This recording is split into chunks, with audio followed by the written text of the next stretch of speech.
आप सबने कांग्रेस पार्टी को 10 से ज्यादा साल दिए, कम्युनिस्टों को 20 से ज्यादा साल दिए, ममता बनर्जी और तृणमूल को 15 साल दिए। मिला क्या? कुछ मिला?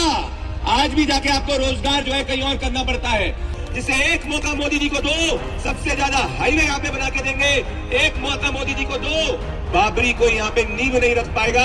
एक मौका मोदी जी को दो, जब जागो माँ बंगाल की धरती से बोलोगे, कोई तृणमूल कांग्रेस का नेता आकर जागो माँ को रोकेगा नहीं।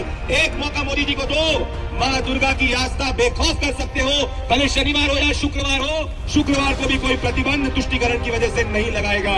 अगर आप सब युवा शक्ति ठान लो तो ममता बनर्जी और तृणमूल सरकार को आप उखाड़ फेंक सकते हो। अगर आपने ये ठान लिया तो अरे 1000 भेड़िए नहीं चाहिए, 100 युवा शेर चाहिए। युवा शेर हो, यहाँ मातृशक्ति भी मौजूद है।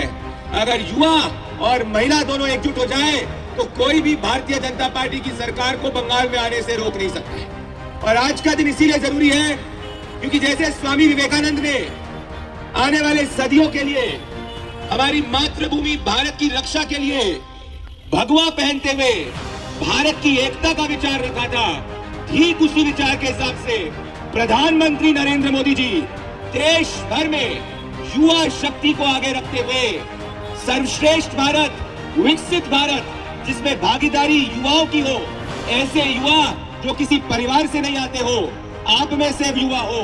1 लाख युवाओं को प्रधानमंत्री जी ने कहा है कि राजनीति में लाना चाहते हैं। ये सिर्फ भारतीय जनता पार्टी में हो सकता है और यही स्वामी विवेकानंद का विचार है कि युवा शक्ति राजनीति में आएगी, राजनीति को बदलेगी। युवा शक्ति बंगाल की राजनीति में आएगी, बंगाल में परिवर्तन लेके आएगी और भारतीय जनता पार्टी की सरकार लेके आएगी। भारतीय जनता पार्टी की सरकार इसीलिए जरूरी है कि आपको अगर बंगाल में ही चाकरी और रोजगार चाहिए तो आपको मोदी जी को एक मौका देना होगा। अगर सिलीगुड़ी में उद्योग चाहिए तो मोदी जी को मौका देना होगा। अगर आप मातृशक्ति चाहती है कि उनके बच्चे पढ़ लिख के यही नौकरी करें तो मोदी जी को मौका देना होगा। हम हिंदू हैं, इस बात की अगर रक्षा करनी है बंगाल में तो मोदी जी को मौका देना होगा।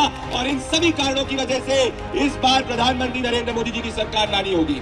कल देखा था ना प्रधानमंत्री नरेंद्र मोदी जी सोमनाथ की धरती से किस तरीके से पूरे विश्व के अंदर सनातन की बात करी थी। यही वो विचार आगे लेके गए थे जो स्वामी विवेकानंद लेके गए।